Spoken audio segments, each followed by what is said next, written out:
What is going on, everybody?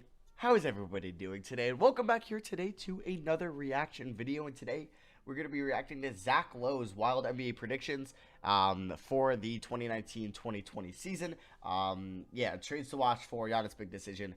He posted this on October 18, 2019, so before the season started. We're going to see kind of where these are now. It'll be kind of interesting to see one of ESPN's bigger names or analysts or writers predict what could happen throughout the year. We'll see if he's right on any, if he's wrong on any, or if how many are TBD, because I'm sure he predicted the finals champs and all that, and Giannis' decision, which we don't know of yet. So, yeah, if you guys want to see any other reaction videos, let me know on Twitter or in the comments. Just let me know. And yeah, these are really fun to do. And like I said, I plan on bringing this channel back, try to upload 3 to 4 times a week with this podcast coming on the weekend or on Monday. So without further ado, we can get into this. I don't know how many he did, but I'm sure it'll be a decent amount. So Steph Curry will win the scoring title, but not MVP.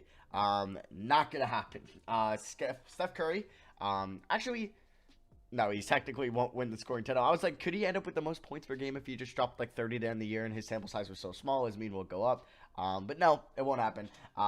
Yeah, this is wrong. James Harden will be it, but not the MVP. I don't think a lot of people should have predicted Curry to be the MVP. Scoring title, it wasn't a far-fetched. Now, definitely not, because you could have thought him with the teammates he had, he could have dropped 36 and 9. You'd be like, yeah, that could actually happen. But yeah, I'm not gonna hate on him for that. That will be wrong though. Giannis repeats as MVP. Good job, because he definitely will repeat as MVP, and he will join 11 other players that have consecutively repeated as MVP. And wow, Michael Jordan managed only 1 MVP repeat. So yeah, if Giannis wins this year, which he will, so he'll have 2, and then imagine he wins next year. That's like history right there. So yeah, that's a good job there, Giannis MVP. I predicted Joel Embiid, so I was completely wrong. I should have picked Giannis. He was my number 2. Gobert repeats as Defensive Player of the Year. This could happen. This could definitely happen. I don't know how it will end up. I think Giannis personally should win it, but he won't, because if he wins MVP, he won't win Defensive Player of the Year. The media has been pushing the AD narrative, so that could happen. Marcus Smart, Ben Simmons, Bam Adebayo, Rudy Gobert, I think are all have a similar case to win it. I personally say if it's not Giannis, I would give it to Gobert. But we don't really know. He's not like the front runner to win Defensive Player of the Year, but it could definitely happen. Number 4, Portland trades Hassan Whiteside or Kent Bazemore, plus at least 1 asset and additional money if needed for one of Kevin Love, Gallo, Griffin, Gasol, or Serge Ibaka. Technically, this didn't happen, but they did move on from Kent Bazemore and they acquired Trevor Ariza in that sense. So yeah, they moved like the first part of that. They did move Kent Bazemore, but they did not acquire a big name like Love, Gallo, Griffin, Gasol, or Ibaka. So that was wrong, but I think a lot of people thought they would maybe try to trade for Gallo. Maybe if the Thunder weren't doing as good, they could have had an easy trade for Gallo. I don't think they were going to pay I think they did offer expirings for Love, but the Cavs didn't accept that. Blake got hurt. Nobody was going to trade for him. Marcus Gasol or Ibaka, I think unless they were getting a first-round pick, unprotected, the Raptors weren't going to try to trade those guys because they have a chance to win it all this year. So moving on to number 5, Bradley Beal signs an extension with Washington. That was true. So good job there. He said he's counting it because he had it written a few days ago. So yeah, that was true. Toronto stands pat this season, at least with Kyle Lowry. That was also true. They didn't make one trade, right? Yeah, not even a small trade that could top my mind. They've had some injuries this year, but yeah, they re-signed Kyle Lowry for next year's season. He was supposed to be a 2020 free agent, but now he's a 2021.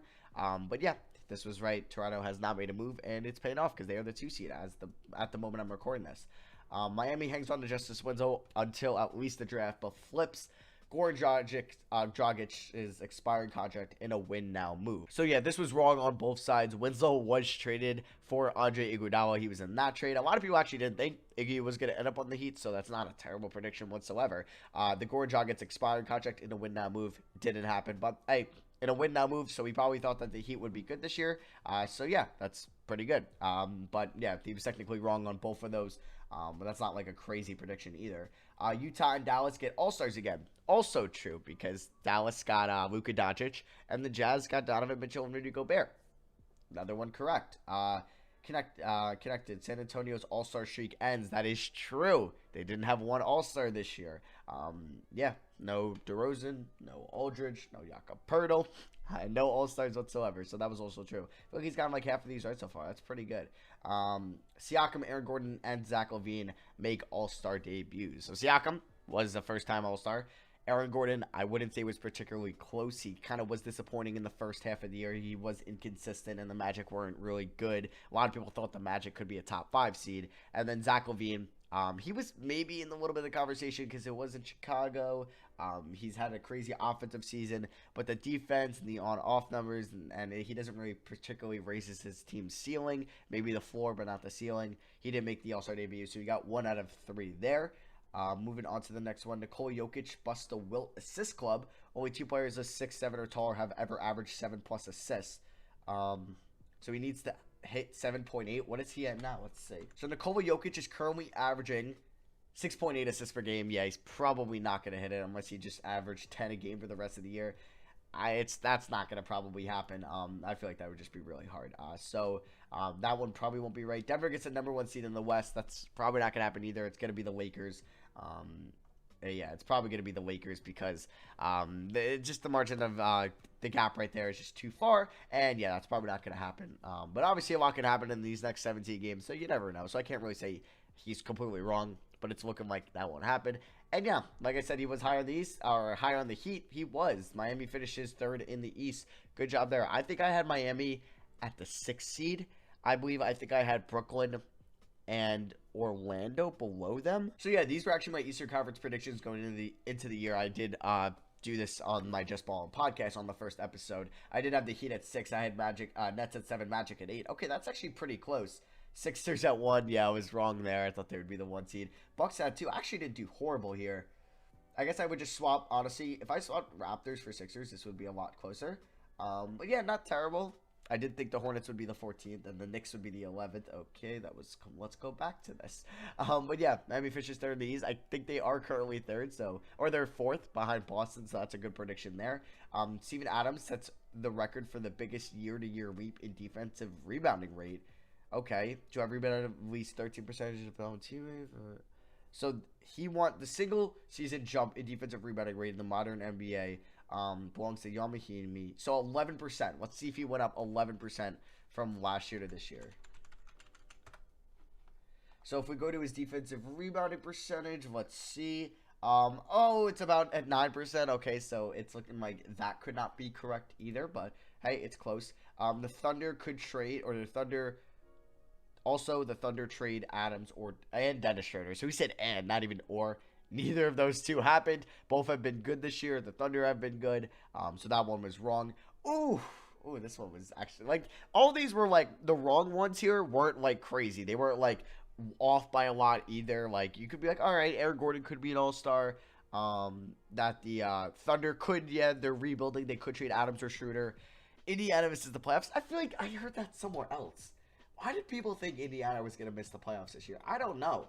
They were what, the 6th seed last year, and they were the 5 seed last year. They lost to Boston in round 1, but then they're getting Oladipo back. They signed and traded for Malcolm Brogdon, got T.J. Warren, got Jeff Goga-Batata, got Jeremy Lamb. A lot of people thought they were going to make the playoffs. I don't know. I had them. Where did I have them? I had them as the 4 seed going into the year. So I thought they would do a little bit better than what they are right now. They are the 5 seed, but damn, he said they might have enough, but I'm nervous. Damn, okay, interesting. Maybe he thought Oladipo wasn't going to come back for a lot of the year. The 8 East playoff teams, Sixers, Bucks. I wonder if he did these in order, too. No, he didn't, because he said Heat at 3, and they're like 5 on this. So, Sixers, Bucks, Celtics, Raptors, Heat, Nets, Magic. He got all those right, but he had the Bulls instead of the Pacers. Oh, come on. You could have had it perfect if you said that. I'm probably going to get all 8 playoff teams there, but yeah, the 8 East playoff teams. Damn, he could have had it perfect if he didn't say the Bulls over the Pacers. Robin Lopez attempts at least 75 threes. Let's see if he did. And also, I think I will also do a reaction to my preseason predictions, and we can see how wrong I was. I'll do that in a video. I might do that as a main channel video. Who knows? But Robin Lopez, 75 threes has he attempted? He has attempted 96 so far this season, so, wow, all right. He said he had 51 attempts in 11 seasons. Yeah, wait. We'll do averages here. Will it tell me, actually, Yeah, he had 51 3-point attempts, and he's at 96, so that was correct. Indiana trades Turner or Sabonis. There was some rumors for that because in the beginning of the year, they kind of started off disappointing, and they weren't playing great together. So that wasn't a crazy prediction, but neither of that happened. It would have been a hard trade for them because Sabonis was an all-star, so it would have been hard for them to find a Turner replacement or a trade for Turner that would have maybe moved Sabonis to the 5, and you had a 4 spacing 4 or a 4 spacing 5. I don't know. It just really would have been hard. All right, Dallas makes the playoffs, which is true. I didn't have Dallas making the playoffs, I believe. Along with the Clippers, Lakers, Jazz, Nuggets, Rockets. Okay, so we got 7 out of the 9 right. Blazers won't make it. Probably. Spurs probably won't make it. They definitely could still, but it's looking like they won't. Golden State finishes 9th. So, the easiest prediction, the most likely outcome is to take last season's field and replace Oklahoma City with the Lakers. Well, Oklahoma City and Memphis are going to be in there as well. That you got to replace Blazers and Spurs, and that's at the moment. The Pelicans could get that 18, maybe the Blazers will, but at this moment, it's currently Thunder and Grizzlies. 21, Giannis signs the Supermax if the Bucks make the finals. It doesn't if they don't. We won't know that yet, so I can't criticize that. Chris Paul finishes the season in Oklahoma City. That is true. Milwaukee makes a splashy-ish win-now move. He said maybe like the last year of Nikola Mirotic deal. Yeah, maybe if they were, if they moved that Pacers pick, but they didn't at the deadline. They didn't make any trades, so that didn't come true. Utah extends one or both of Royce O'Neal and Joe Ingles. That was true. O'Neal did get that contract extension. Bonus prediction: Cedi Osman is in the same situation. The Cavs are probably hesitant. Yeah, they did re-sign Cedi Osman. Utah trades Dante Exum and Tony Bradley for maybe Marcus Morris. They didn't trade Tony Bradley and they didn't trade for Marcus Morris, but they did trade Dante Exum to the Cavs for Jordan Clarkson. Minnesota makes at least 2 trades, including one involving Robert Covington if he's healthy. That's a good prediction. They did make 2 trades. The 4-team trade where they did acquire, or they traded away Robert Covington. They acquired Malik Beasley and Hernan Gomez, and then they made the big D'Angelo Russell for Andrew, or the Andrew Wiggins for D'Angelo Russell trade. So that was a good prediction as well. Within the next 16 months, there will be trade buzz around Russell Westbrook and or James Harden. It's been about, October? It's been about almost 6 months since he made this. Actually, no, it's been about 5 months. So, yeah, we would have to wait another 11 months for this. But, yeah, there hasn't been any trade buzz. Maybe if the Rockets get bounced in round 2, yes. But, yeah, there hasn't been anything yet. But we have to wait till the next 11 months. Marvin Bagley is Sacramento's leading scorer. Ooh, that is not going to happen. Fox, Shields, is Bogdanovich and Barnes getting up higher than him too? If we look at the Kings' leading scorers this year, we'll go points per game, not total points because he will miss some time. He's currently 5, yeah. Bogdanovich and Barnes are currently ahead of him, and he might not even play for the remainder of the year. What a disappointing sophomore year for Bagley. Only just going to play 13 games. I don't even want to talk about it. It makes me upset. Sacramento trades Bielitsa and at least one other core rotation player. They didn't trade Bielitsa, and if you count Dedmon as a core rotation player, then he technically got that latter part of the prediction right. Otto Porter Jr. signs a long-term deal in Chicago without ever becoming a free agent. We don't know that yet, but he has been hurt this year, so he's probably going to opt into the player option without any extension being done. Coach's challenge at West is only for 1 season. Maybe. I think that could lean towards not going away. The discussion about free agency before the draft gets a new life. I would like that personally. Washington trades C.J. Miles for 2 second-round picks, but re-signs Davis Bertans. Did they trade C.J. Miles? I honestly don't remember. They might have. No, right? I was thinking he didn't, but I feel like I heard his name up, and it's maybe because he got hurt. He didn't get traded this year. No, he got waived. That's why. Okay. So they 2 second-round picks for C.J. Miles. That's pretty nice, too. And then they re-signed Bertans. That's looking like that will come true. Chicago trades Chris Dunn. Didn't happen. And then the Larry O'Brien goes to the Clippers or Sixers. Clippers over Sixers in 7. We don't know if that will happen. It's looking like the Clippers could. Sixers, and not as much.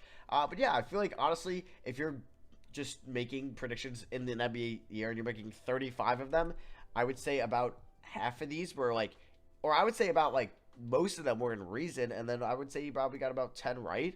So that's not bad at all. I feel like this, if you honestly ask everybody this, I feel like the success rate here would be about 10%, maybe 5%. So good job there. But yeah, that was pretty fun. Let me know in the comments section if you want to see any other one of these, or just let me know on Twitter. But yeah, that is going to be for me. Thank you all for watching. I love you guys, and I'll see you guys next video. Peace.